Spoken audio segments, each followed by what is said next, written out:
Can I have a real academic voice when I sound like this recorded?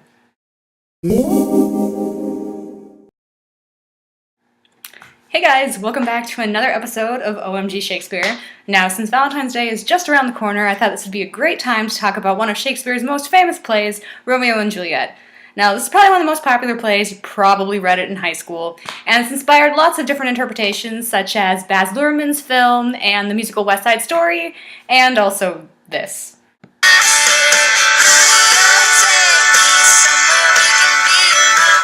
Now, regardless on your feelings about Taylor Swift, this song is kind of problematic.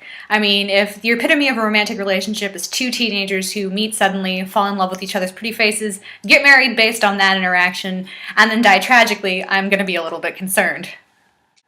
But what's really a shame when this over-romanticized view is what becomes more prominent is that other really integral parts of the play start getting overlooked. I mean, there's a lot going on about family lines, and a lot going on about sex and gender, especially with characters such as the nurse and Mercutio, who basically exist just to say lots of crazy sexual things, along with being another pivotal character who is sadly killed. But there's so much more going on than just the romance, that it's kind of unfortunate that when this is the only thing that's seen, that all these other really complicated parts get overlooked. One really prominent piece is timing and how fast everything moves, along with the idea of getting married suddenly and going against what your family expects of you. Another little complicated situation arises when Romeo kills Juliet's cousin out of this huge kind of like gang fight that they have, and Juliet has to deal with the fact that her beloved has killed her own cousin, and the fact that she feels actually sadder about not being able to be with Romeo than the fact that he's become a murderer. And it's this very strange little scene in Act 3, Scene 2, and it's just very, very unusual, and it's one of great interest to me. But back a little bit more to the issue of timing. There's something really interesting with Romeo's character never really being where he should be at that moment. The play starts out with Mercutio trying to find him and him not being around. There's other instances where his father is looking for him or his friends are looking for him and they don't actually know where he is, which leads to a really interesting part of the Romeo, wherefore art thou Romeo line, which does not actually asking where he is, it's asking why his name is what it is, why he is a Montague, whereas Juliet is a Capulet, but somehow always gets misconstrued as asking where he is. That is perhaps the one part in the play where he's not actually being questioned where in the world he is, but why he is what he is, why he is this person.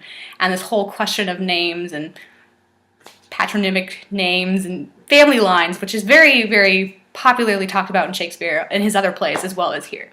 Timing actually gets worse for this couple, if that's possible, which it is, when Juliet decides that the only way that she and Romeo can be together is if she fakes her death so that she can escape her family and live with Romeo, who's been banished for killing her cousin.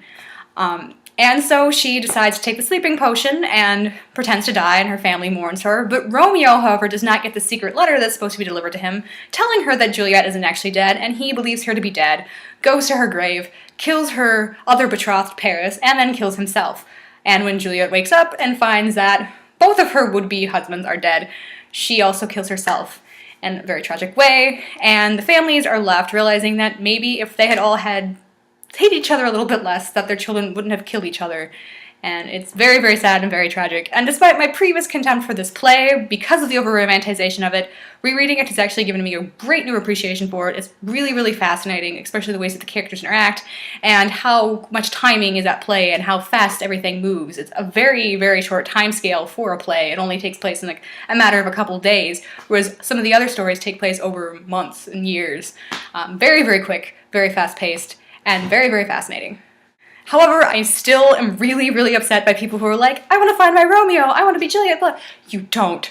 Don't be Juliet, be Rosalind. She's not in a play at all, but she survives the play, which I think is a much better fate. You probably don't want to die in your romantic relationship. I don't want to, so I can't imagine why you would want that.